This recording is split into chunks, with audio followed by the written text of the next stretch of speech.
Spiderman brand new day देख लिए मैंने एंड आई नो मैं बहुत लेट हूँ इस रिव्यू के लिए।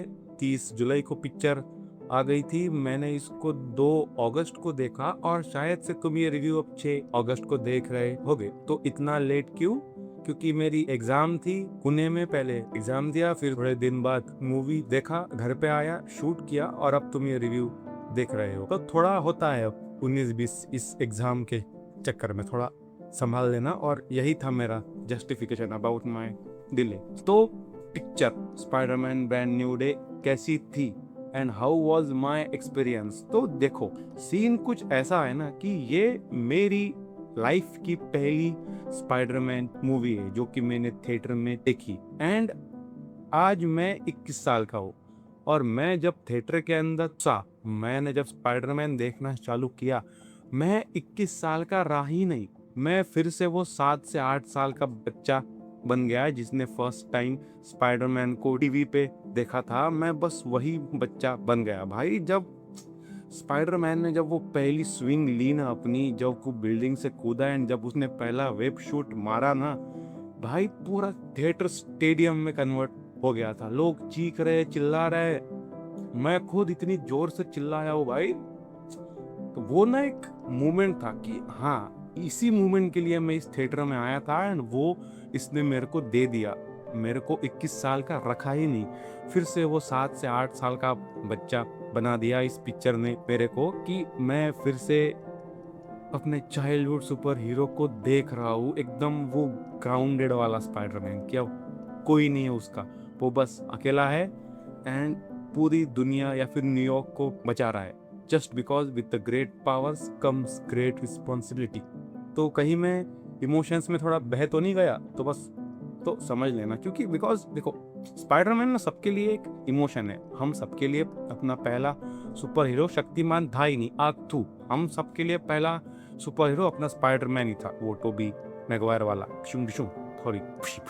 तो समझ जाओ कि अब मैं एक 7 से 8 साल का बच्चा ही हूँ जो इस पिक्चर को रिव्यू कर रहा है। सबसे पहले बात करते हैं भैया स्टोरी की, कि आखिर ब्रांड न्यू डे की स्टोरी टेक प्लेस कहाँ करती है। तो नो वे होम में जो लफड़ा मैटर हुआ था, डॉक्टर स्ट्रेंज ने एक मंत्र फूका था मल्टीवर्स को रोकने के लिए, एंड उस मंत्र में कुछ ऐसा था कि ये पूरी दुनिया पीटर पार्कर को भूल जाएगी। मतलब उसके दोस्त, उसकी एमजे, उसका बेस्ट फ्रेंड नेड, सारे एवेंजर, सारे लोग जो पीटर पार्कर को जानते हैं वो सारे भूल जाएंगे उसको, कि मतलब उनके लिए पीटर पार्कर एग्जिस्ट ही नहीं करता है। इनफैक्ट उनके लिए पीटर पार्कर कभी कोई था ही नहीं, मतलब वो इस दुनिया में कभी आया ही नहीं। ये उस मंत्र का इम्पैक्ट होता है इस ब्रांड न्यू डे में। एंड फिर उसी के बाद ये पिक्चर चालू होती है। ऑलमोस्ट 4 to 5 ईयर्स के बाद brand new day take place करती है, और जो अपना स्पाइडरमैन है वो अभी एकदम लोएस्ट पर है। मतलब उसने अभी अपना खुद का सूट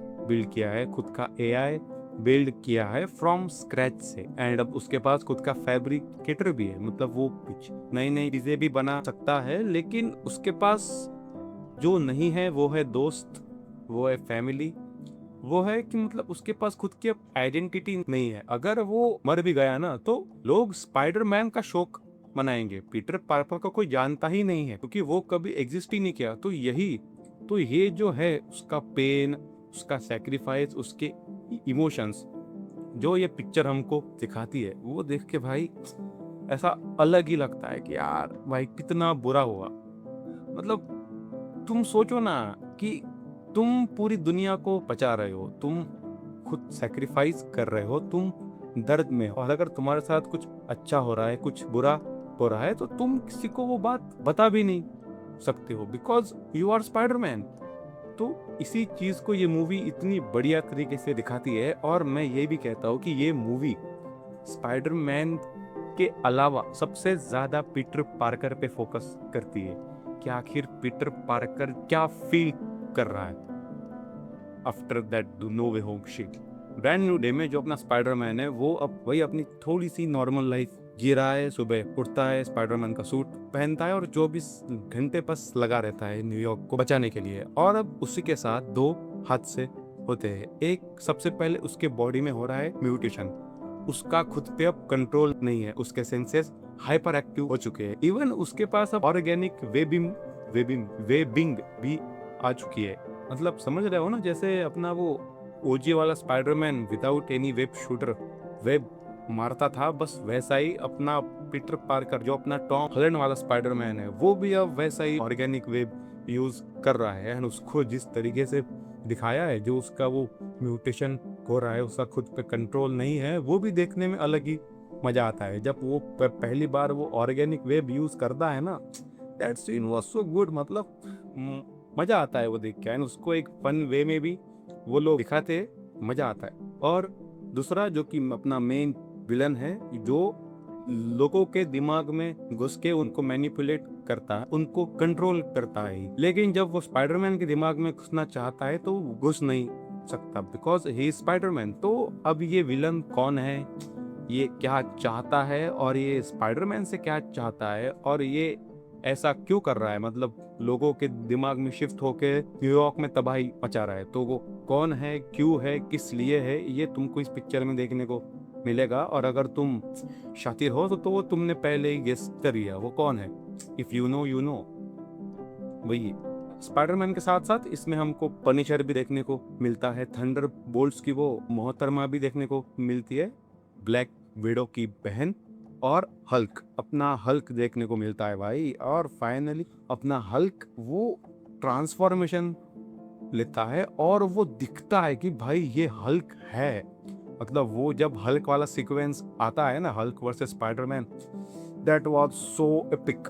मतलब भाई मजा आ गया। जो थिएटर जो चिल्लाया है ना वो मोमेंट पे, जो एंजॉय किया है, और उसका 3D भी इतना मस्त तरीके कैलिब्रेट किया है, मजा आता है देख के। पनिशर और स्पाइडरमैन की केमिस्ट्री एकदम बढ़िया दिखती है स्क्रीन पे। वो दोनों की केमिस्ट्री मतलब ऐसी है कि एक शांत वाला हीरो है और एक एंटी हीरो है। मतलब सामने वाला क्या सोच रहा है, आई डोंट केयर, अगर वो बुरा कर रहा है तो सीधा ठोक दो। लेकिन अपना स्पाइडरमैन ऐसा नहीं है, तो वो सोचता है कि छोड़ दो। इवन जब हल्क और वो स्पाइडरमैन की फाइट चल रही होती है तो वहाँ पनिशर भी आता है, और वो फाइट के सीन में जब इन दोनों की जुगलबंदी चलती है, पनिशर और स्पाइडरमैन की, दैट वाज लाइक यार मजा आता है। दैट वाज लाइक यार हाँ, मतलब मूवी सीरियस होने के साथ साथ थोड़ी थोड़ी कॉमेडी पर भी शिफ्ट करती है, मजा आता है देखते वक्त। मूवी की अगर एकदम प्लस पॉइंट बात करें कि मतलब एकदम ऐसा दिल जीत लिया मेरा, मतलब मेरा दिल कर रहा था कि सीना चीर के दे दूं अपना दिल, तो सबसे पहले स्विंगिंग। मतलब भाई वो स्पाइडरमैन की जो स्विंग देख के जो मजा आया है ना, इतना बढ़िया। मतलब वो बस बिल्डिंग से बिल्डिंग कूद रहा है, स्विंग मार रहा है, मजा आ रहा है। मतलब एकदम ऐसा वो होता है ना, जब जब कोई छोटा बच्चा 7-8 साल का जब पहली बार स्पाइडरमैन को देखता है, तो वो जो फील होती है वो मैंने फील किया पहली बार स्पाइडरमैन को इतने बड़े पर्दे पे देख के।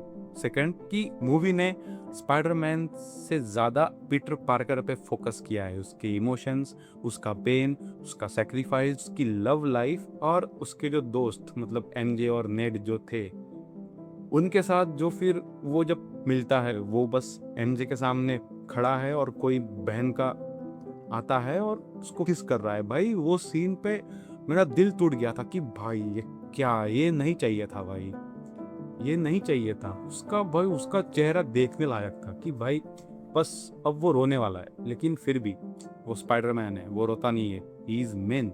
और थर्ड पॉइंट की इसकी हिंदी डबिंग बहुत फाड़ू की है भाई। मतलब हाँ, मैं मानता हूँ कि इंग्लिश पिक्चर है, इंग्लिश लैंग्वेज में ही देखनी चाहिए, लेकिन इसकी हिंदी डबिंग वो बहुत सही थी भाई। मतलब जिस जिस कैरेक्टर इन सबको जो आवाज दी है वो उन पे सूट करती है, एंड जो उन्होंने इंडियन जोक्स को उन कैरेक्टर के साथ ब्लेंड किया है, वो भी स्क्रीन पे एकदम ऑन पॉइंट फटते हैं भाई, जो देख के हंसी आती है, मजा आता है। इवन दो तुमको इसमें तारक मेहता का भी रेफरेंस देखने को मिलता है, if you know you know, वो देख के भी मतलब अलग ही मजा आता है। मतलब थिएटर हंस रहा है। फोर्थ पॉइंट इसका एक्शन, और जो स्पाइडरमैन का जो बिहेवियर है, जो उसका डॉज है, या फिर जो उसके सिक्स सेंस, जो उसके रिफ्लेक्सेस है, वो सब देख के ना मेरे को इनसोमिनियाक वाले स्पाइडरमैन की याद आ रही थी। इनसोमिनियाक एक गेमिंग कंपनी है जिसने स्पाइडरमैन रिमास्टर्ड बनाया था, वो गेम मैंने खेला है, एंड वो गेम अब PC एंड PS5 पे अवेलेबल है। तो वो जो गेम वाला स्पाइडरमैन है एंड जो ब्रांड न्यू डे का स्पाइडरमैन है,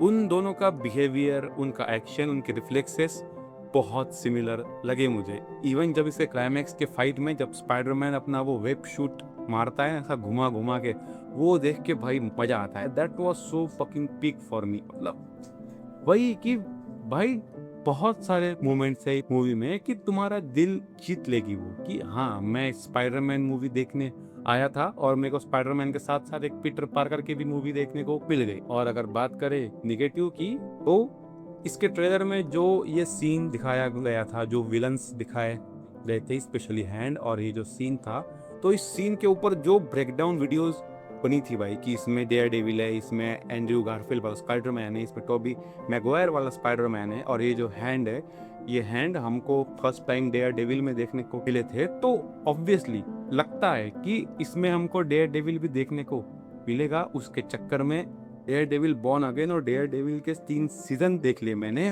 और भैया उसकी एक झलक तक नहीं देखने मिली।